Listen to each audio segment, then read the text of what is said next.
اس کو نام بھی اس لیے دیا گیا کہ پاکستان کا ارادہ تھا ایئر اٹیک کرنے کا, خاندانی قسم کا ایئر اٹیک ہوگا. تو یہ بنیان مرصوص اسی کو تو کہتے ہیں, سیسا پلائی ہوئی دیوار. انہوں نے کیا نام رکھا؟ سندور. اس پہ اتنی میمز بنی ہے کہ یار سندور تو دلہن کو لگائی جاتی ہے, اس پہ لوگ بنا رہے ہیں کہ یار سندور کے بعد, اچھا مجھے نہیں پتا تھا سندور اسے کہتے ہیں. ہمارے ایک دوست ہیں, پٹھان دوست ہیں, بڑی میمز بناتے ہیں یار وہ.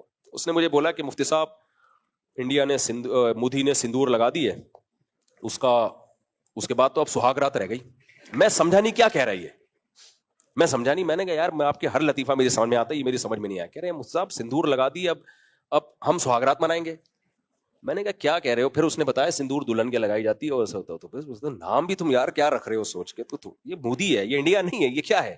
کوئی اچھی حکومت آئے تو سیٹ ہو جائے گا معاملہ. تو پاگل ہو گیا, یہ دماغ خراب ہو گیا اس کا, چڑھیا گیا. اتنا اللہ نے ذلیل کر دیا نا اس آدمی کو. لیکن وہی بات ہے, جب بہت زیادہ کوئی شخص ذلیل ہو جاتا ہے نا تو اس کو بےزتی محسوس ہوتی نہیں ہے. بےزتی بھی عزت دار آدمی کو محسوس ہوتی ہے. تو وہ کیسا, وہ قرآن کی آیت پڑھی کأنہم بنیان مرصوص, اس کے بعد فائر کا آرڈر کیا, اور پھر الحمدللہ پھر ایئر فورس نے جو اپنی بہادری کے جوہر دکھائے ہیں. تو دیکھو 24 گھنٹے بیزی رکھنے کا مطلب یہ نہیں ہے ہر وقت ایسے کاموں میں جس سے تھکاوٹ ہی ہو, بلکہ اس میں تفریح بھی, وہ بھی ضروری کاموں میں داخل ہے.